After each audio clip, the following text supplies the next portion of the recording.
djelovanja neprijateljskih snaga bilo je jasno kako se 5. korpus iz Banja Luke grčevito pokušava linijom Pakrac-Daruvar spojiti s pomoćnim snagama domaćih pobunjenika iz tog područja. U međuvremenu formiraju se, naoružavaju i ustrojavaju hrvatske snage. Usporedo s formiranjem sektora Pakrac formira se i zapovjedništvo sektora za nekadašnje općine Virovitica, Đurđevac i Koprivnica sa sjedištem u Virovitici. 31. listopada u 6 sati jakom topničkom pripremom i istovremenim kombiniranjem pješačkim napadima duž cijele bojišnice pokrenuta je oslobodilačka akcija Otkos 10 iz 3 smjera. Sa sjevera od Virovitice, sa sjeverozapada od Bjelovara i s juga od Grubišna polja sa zapovjednim mjestom u Grubišnom polju.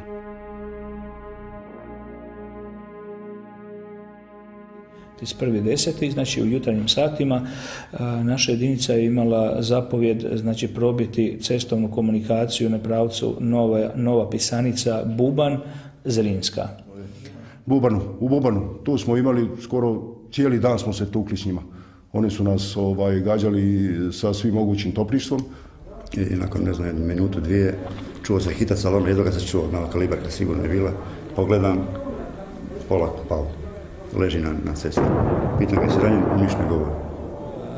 Uspjeli smo zaobići znači, tu barikadu sa lijeve strane i zaposjesti to brdo.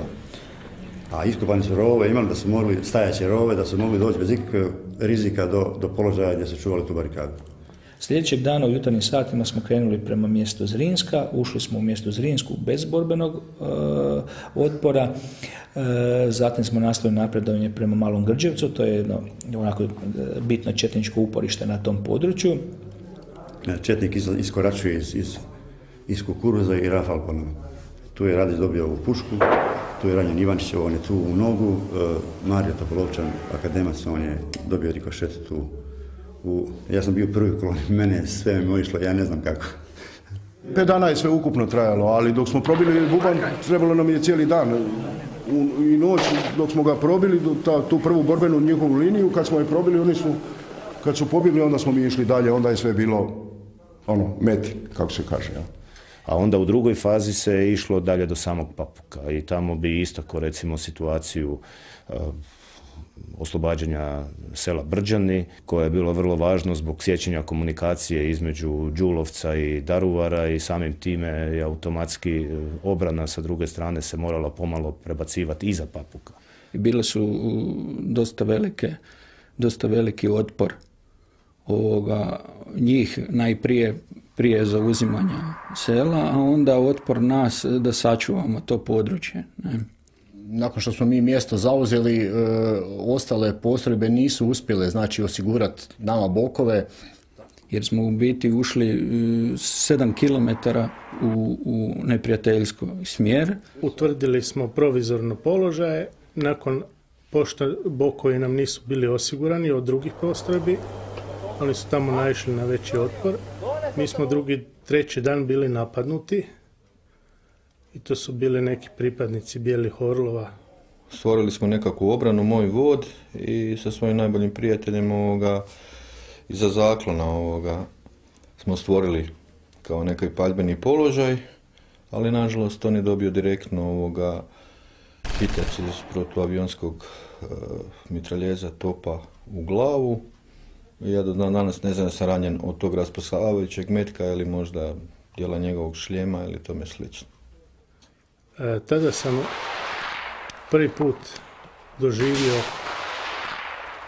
osjećaj da je kraj.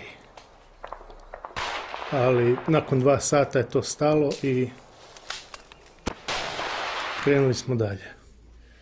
Znači maltene trčeći postavljali minobacači i samo ubacuju mine tek toliko da lete prema njima bez nekakvog puno gađenja, tek da se vidi da se ipak i s naše strane nešto dešava.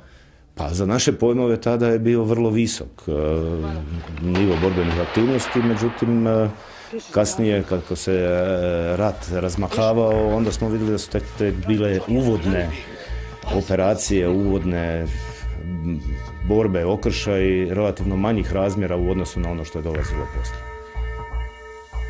Po završetku operacije Otkos pokrenuta je operacija Papuk 1991. kao nastavak borbenih djelovanja Združenih snaga na sjevernom pravcu. U jednom izvješću prenijeli ratnu situaciju, svaki zapovjednik u svojoj zoni odgovornosti i uvjerili generala Špegelja i zapovjednika operativne zone Bjelovar da su postrojbe na ovom prostoru pripravne i spremne izvršiti takovu bojevu zadaću. Prije početka same operacije već su se izvršili određeni pomaci na bojišnici. Izvršena je akcija ulaska u selo Krajinu sa snagama 3. voda, usmena zapovjed i nas dvojica smo tu akciju izvršili, ušli u Krajinu, pa nije bilo nekog značajnijeg otpora, možemo reći bez nekog otpora da smo ušli u selo Krajinu. Nama je više strateški to mjesto bilo, oni ga vjerojatno zbog ljudstva nisu mogli čvršće i držati, a mi smo ga zauzeli i ostali u njemu. Pa, ta je akcija bila puno bolje organizirana, znači od Otkosa, baš zbog te topničke pripreme koja u Otkosu jednostavno nije postojala ni topovi, znači ta se nekakva priprema radila minobacačima. Pa znate šta, mi smo bili jako, da bit ćemo malo žargonom, mi smo bili nabijani. Jer sve ovo što su nama učinili, mi smo imali strahoviti moral. I htjeli smo osloboditi ono što je naše. Osnovna težišna zadaća je bila ovladati četničkim uporištem na Kraskoviću. To je jedan prostor, uzvišenje koje ste morali neutralizirati jer se iz tog prostora Slatinski kraj i Orahovački kraj najčešće s tog prostora se najčešće bojno djelovalo. Noć kad je avijacija poljoprivredna bombardirala sam Krasković, onda smo tek vidjeli otporne tačke njihove kad su otvorili vatru na avion. Znači oni su bili jako dobro utvrđeni. 15.12. rano ujutro u koordinaciji sa satnijom iz Mikleuša krenuli smo na selo Krasković. Navođenjem artiljerije na njihove otporne točke došlo je kod njih do pomutnje i maltene do rasula. Mi s jednog kraja, znači 3. satnija druge bojne ušla, dok su ovi iz pravca Mikleuša isto s druge strane, znači oni su bili u jednom okruženju. Drugi dan bio je odmor, drugi dan kad smo krenuli više nije bilo otpora. Znači pretpostavili smo da se neprijatelj povukao. Znači, iz pravca Slatine komunikacijom prema Voćinu, na križanju te komunikacije se nalazi selo Čeralije. Znači, mi smo probijali taj pravac. U početku su to bila izviđanja njihovih položaja.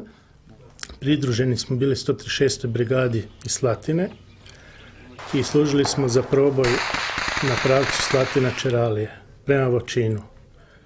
Za nas sreća, ali za par pripadnika naše postrojbe nesreća, jer su naletili na protupješačku minu i onda su ovi otvorili vatru i tako otkrili svoje položaje i tu je nastala borba i... Ta borbena djelovanja su bila nešto što u tom odlučujućem danu, nešto što nismo imali nikad prije. Znači to je krenulo se od jutra i trajalo je do kasno u noć i tek u noći je došlo do pomicanja neprijateljskih linija, međutim zbog noći mi nismo toliko dalje napredovali. A kada se protivnik uspio razbiti na zloglasnom uporištu Krasković, tada je bojišnica bila uzdrmana, razbijena i neprijatelj je bezglavo počeo povlačenje. Kad smo ušli u Čeralije, tu se je slomila obrana njihova i oni su se povukli. Jer mi smo nadjelovali na selo Krasković, drugi bataljon djelovao na selo Čeralije, prvi bataljon je djelovao od sela Huma prema Lisičinama, prema Voćinu. 15. a 16. smo ušli u Drenovac. Tako da smo mi 15. i 16. oslobodili cjelokupni prostor općine Orahovica. Pa kad smo došli u samo mjesto Krasković, gore smo našli jedan tank, našli smo protuavionske topove, znači oni su u općem rasulu, ostali su i pobjegli su. Mi smo na tom prostoru našli od teškog naoružanja tenkova, topova. 4 tenka smo našli po njihovom plovačenju do Voćina. Srast, kad bi rekao, jer znate šta vas čeka iz onog brda. da ne treba djeluje po vama. Nismo njega danima proganjali, danima i danima, do određene crte. Mi smo došli do Voćina, drugi dan, tamo smo naišli na stravične prizore. Postrojbe su se sastale na prostoru Voćina 15.12.1991. godine, gdje sam tada izdao zapovjed za nastavak daljnjih bojnih djelovanja. I slijedom toga, nakon zauzimanja Voćina, onda se išlo na spajanje sa Požežanima na Zvečevu i time je praktički završena ta faza operacije.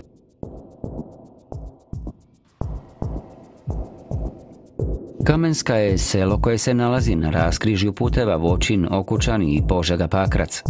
Preko prometnice Voćin, Okučani kretale su se snage neprijatelja u povlačenju zajedno s izbjeglim civilnim stanovništvom. Nastavljajući razbijanje i potiskivanje neprijatelja, na Kamensku kreće 123. brigada iz Požege. Prvi napad na Kamensku je bio 21.12. Potez od Vrhovaca kad smo silazili od Sreževica. I onda smo krenuli na Kamensku. Već u samom tom cestom kad smo išli, to je došlo do pucnjave, jer mi nismo iz tenka, ne vidi se, ali pucnjave je bilo. To je bilo tako jedno malo čudno iskustvo, ići sa tenkom prvi puta u načelu na realnog neprijatelja. Pucali su, mi smo se ipak probili unatoč njihove paljbi do sela Kamenske i tamo smo ipak se morali malo i za kuća zakloniti jer je bila prejaka paljba po nama. Znači, sudjelujete u samom fajtu, brzo smo se snašli, organizirali smo se, išli smo sa 2 oklopna vozila, sa 2 tenka. Međutim, tu nije bilo pješaštva, mi smo to sami se probili. Informacija je bila da će nas čekati pješaštvo naše. U biti nisam maltene vidio vani ništa, jedino što sam mogao osjetiti, čuti granate oko nas kako padaju i meci kako frcaju po oklopnom vozlu. I došlo je do povlačenja, zapovjednik je Matić prvi krenuo, ono smo mi za njim. I u povratku smo isto pucali. Tada opet to čvorište prokleto nismo uspjeli ni tada svladati, pa smo se povukli. Imao sam prvo borbeno djelovanje 24.12.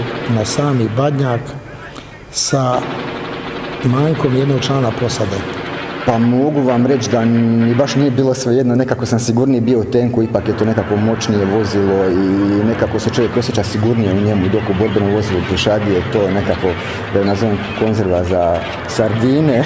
Tenkovi nisu baš bili dobro opskrbljeni streljivom, odnosno granata. Mi smo krenuli sa 11 granata i nismo znali koliko ispucati. Ispucali smo 6 granata, a na samom raskrižju kad smo došli preko Sreževca, na samom raskrižju nas je dočekao top četnički i međutim izgleda da nisu imali srca da povuku uže.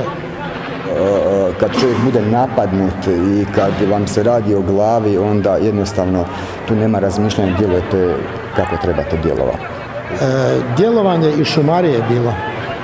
Kamenske, pucali su po nama, po svima, međutim imali smo jako sposobnog poslužitelja u tenku koji je popeo se na kupolu iz DŠKM-a, pucao je strastveno, to ni u filmova se nije moglo vidjeti. Prilikom njihovog djelovanja na nas, otkrivali smo njihove položaje i pomoću tog djelovanja smo mi uspjeli njih uništavati i poterivati od Kamenske prema dalje.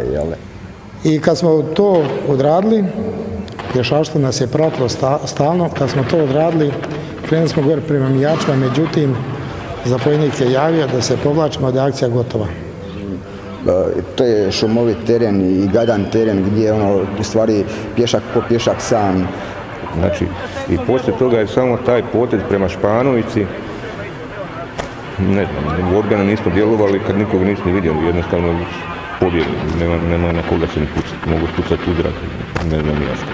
To je bila tako dobro organizirana akcija da je njima jedan dio pušten da se oni mogu povući, da ne bude opet humano s naše strane, da ne bude toliko žrtava, da se oni mogu povući, da se mogu izvući, da bi što manje njih stradalo.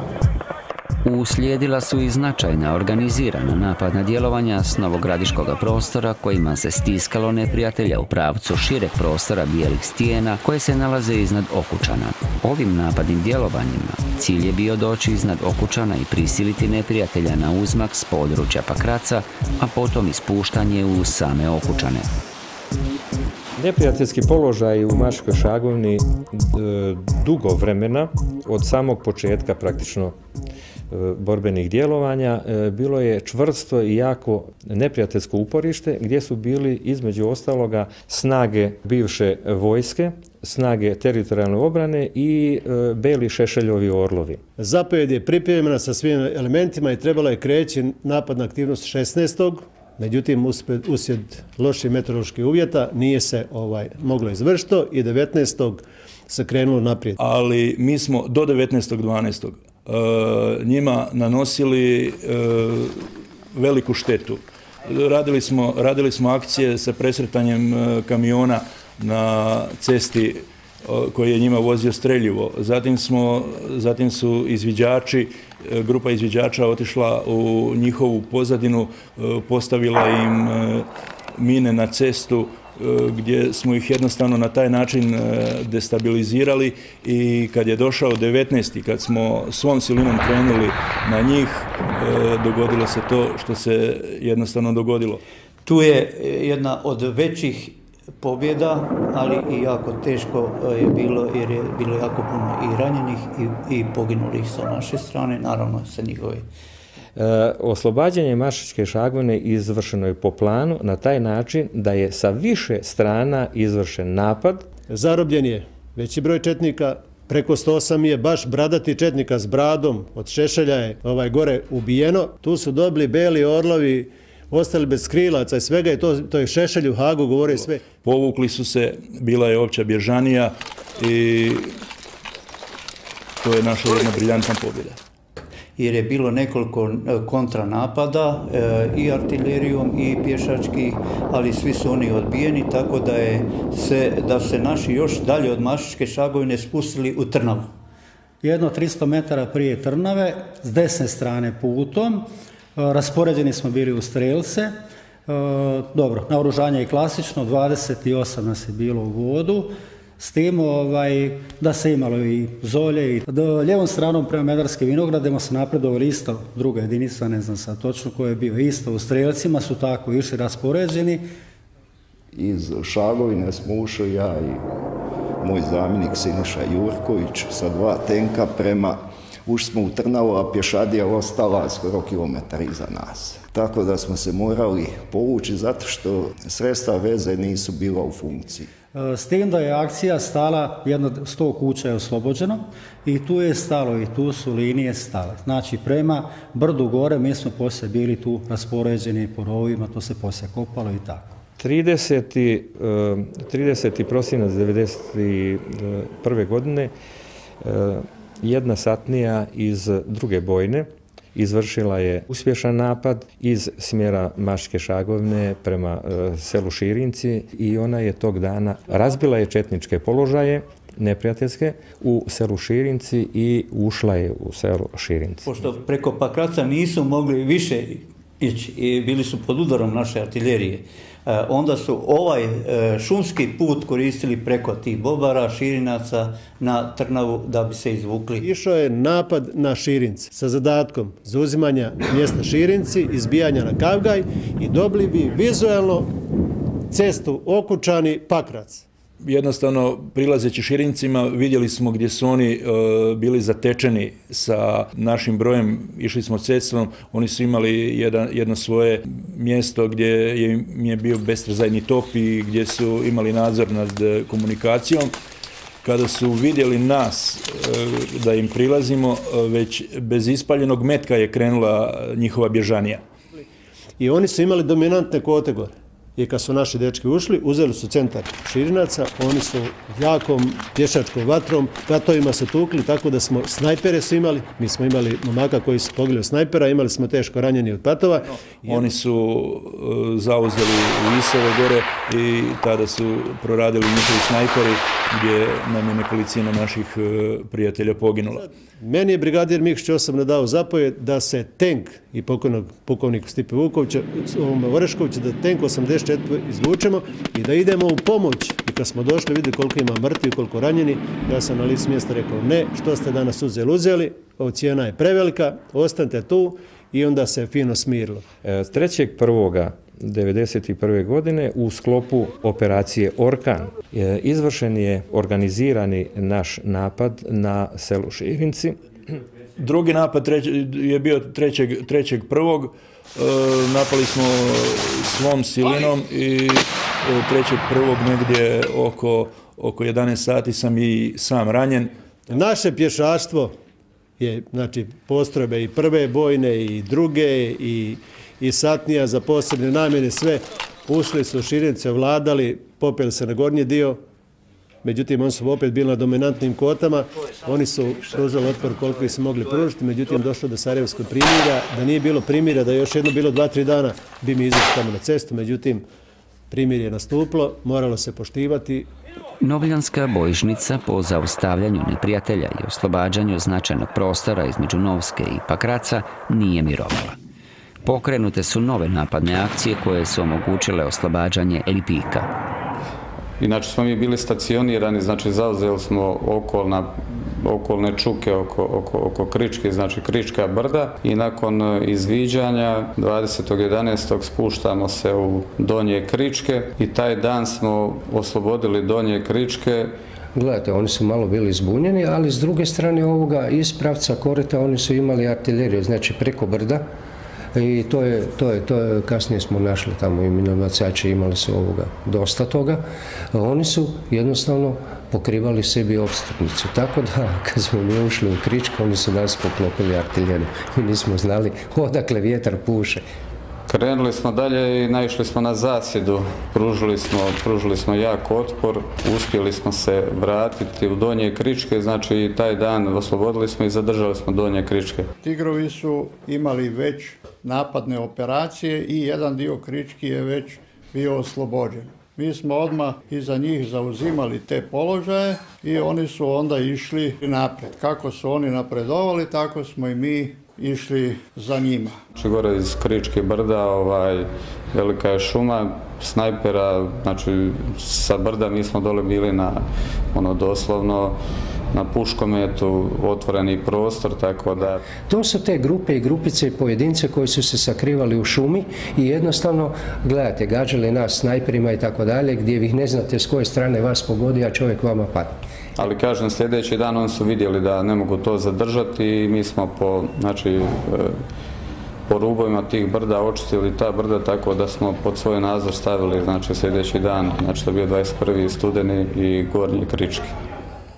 Nakon Trokuta, vrlo bitna borbena zbivanja su se nastavila oslobađanjem sljedećih sela, prije svega Popovca, Bredovca, Donjih i Gornjih Krički, Livađana, Gornje Subotske. To je bio zapravo glavni napad koji je provodila operativna grupa Posavina. U tom čitavom zbivanju u jednom trenutku je selo Korita ostalo praktički duboko iza našeg prednjeg kraja na lijevom boku. Dakle, selo Korita nalazi se na komunikaciji Novska-Lipik. Nalazi se na jednom brdu, proteže se duž vrha jednog brda, gdje sa lijeve i desne strane nakon kuća ta dvorišta idu u doline. Prema tome, na toj maloj razini strateška točka. Međutim, mi smo pokušavali u 3 navrata to napadati. Pokušavali smo sa boka, pokušavali smo direktno, pokušavali smo iza njih, pokušavali smo svašta. Jedini način, dakle, bilo je nekoliko pokušaja da se Korita oslobode, obuhvatom, ovako, onako, no međutim ništa nije od toga bilo. Marekovićem, zapovjednikom našim, da smo se dogovorili, ja sam rekao, evo, da ćeš nam, jer smo već tada bili dosta umorni, da ćeš nam 2 dana odmora ako oslobodimo korita i da ćeš nam još tenkovsku potporu, i tako je bilo dogovoreno i stvarno 7. U toj akciji su bili Kosovi, znači to je naša bojna iz Rakitja. Zapovjedao je s tom satnijom današnji ministar Tomo Medved, bio je tu i Božo Kožul i između ostaloga uvijek je tu bio i Gavran. Posebno ističem te niske temperature. Dakle, mi smo tijekom noći izvršili prilaz tom selu, ostali tijekom cijele noći u šumi na vrlo niskim temperaturama, čekajući ujutro svitanje i sa nekoliko strana ulazak. To područje je izuzetno jako i dobro bilo minirano i ono što je posebno značajno, ta minska polja su bila čuvana, dakle bila su pod neprijateljskom vatrom. Ja sam imao, znači, osjećaj, s obzirom da smo 3 puta napadali, imao sam osjećaj da je to selo, ja znam da nije dugo, nije veliko, ali imao sam osjećaj da je kilometrima dugo. Dijelove 117. brigade ili točnije diverzantski voz 117. brigade Digel je Rudi Stipčić, zapovjednik operativne grupe, da pokušamo izvući zapovjedništvo Gavranovo i Gavrana iz okruženja u koritima. I oni su nas pritisli, doslovce tu smo imali 2 mrtva i 5-6 ranjenih. I sad šta se događa? Naši dečki su tamo pritisnuti, mi još uvijek nemamo tenkova. Tenkovi su iza, ne dolaze. I sad poziva me Gavran i govori: Ivča, trebalo bi otići po tenkove, ali treba razminirati put. Kakav si ti u tome? Ja velim, ja sam dobar, ali imam ja svog prijatelja, imamo još jednog Magića, Magić će ići s menom i mi ćemo to razminirati. Mi smo stvarno to jako brzo razminirali, došli do Trokuta. Mi smo uspjeli deminirati te mine, odnosno samo prvi red je bio miniran, ostalo su bile maskirane, maknuli smo te mine, tenkovi su uspjeli pregaziti jednostavno preko tih rastova, ušli smo u korita taj dan. Prostor prema selu Koritima je dosta kanaliziran, dakle tenkovi su mogli ići u zahvatu komunikacije. I naravno, bila su 2 tenka angažirana. Da je u tenku koji je probio blokadu na komunikaciji Novska, Trokut, Korita, u posadi su bili i otac i sin. U zadnji čas tenkovi su djelovali, znači, kuća po kuća, pješadija ih je pratila, a oni su djelovali doslovce 15 metara ispred tebe, 20 metara ispred tebe. Svaku poziciju smo uzimali ponaosob. Sva sreća je, znači, oni su bili tada i gađani, nije bilo maljutki, bilo je tu i bestrzani top je bio, bile su ose. 2 tenka, jedan tenk je došao do pola sela, ispucao kompletni borbeni komplet, tu su se promijenili, u tom vremenu smo mi prešli malo i ispred tenka. Međutim, tada nastupa drugi tenk koji dovršava, ajmo reći, taj proboj.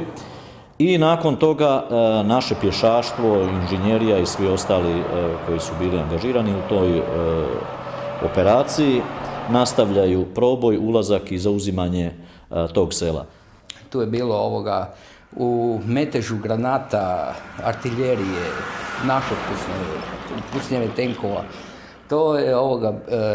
To ne može nijedan film snimiti. Prva brigada je u tom okršaju. To su strašni dečki bili. Oni nisu pitali, oni su išli glavom u vatru ako je trebalo. Nažalost, ovaj puta su imali prilično velik broj ranjenih i poginuli. Znači, taj zvuk tenka je ulijevao još i tu moralnu podršku. Ja sjećam kad me je nazvao došao zapovjednik tenka, jednog je rekao: zapovjedniče, moramo se vratiti da bi napunili borbeni komplet, ne znam, kad dođe do 1/3 borbenog kompleta, oni se moraju izvući da bi to napunili. I u tom trenutku kad su oni se počeli povlačiti, četnici su mislili da se povlačimo. Imali ste samo jednu mogućnost, ili se vratiti nazad na popunu ili koristiti ono što je za nas tenkiste sekundarno naoružanje. To su mitraljezi, bilo protuzračni, bilo spregnuti sa topom. I koristeći znači sudjelovanje sa našim pješacima uspjelo se bez zaustavljanja riješiti taj prostor. Mi smo uspjeli izaći na kraj sela i spasili smo taj jedan dio naših ljudi koji su bili u okruženju, odnosno koji su bili pod velikom paljbom. Samo zahvaljujući tim tenkistima moram ih pohvaliti. I normalno našoj pješadiji koja ih je pratila da ih ne pogode. Taj dan smo se tukli i predveče korita su bila stavljena pod kontrolu. I ono što smo tamo zatekli, to su bile ogromne količine municije, granata, minobacačkih, svih vrsta, kažem. I kad su korita stavljena pod kontrolu, već sljedeći dan i jagma je pala, odnosno oslobođena je, znači gotovo do Lipika, jer nije to mogao više niko braniti kad su korita bila oslobođena. U nizu drugi dan su, ne znam koji dio prve brigade, jednostavno su se spustili u selo Jagmu, ona koja je dole na samom spoju između Lipika i... Oslobađanjem sela Korita kao i ostalim uspjesima na tom prostoru neprijatelju koji drži u poluokruženju Pakrac i okupiran Lipik prijetila je opasnost od osijecanja i ostanka u obruču hrvatskih snaga.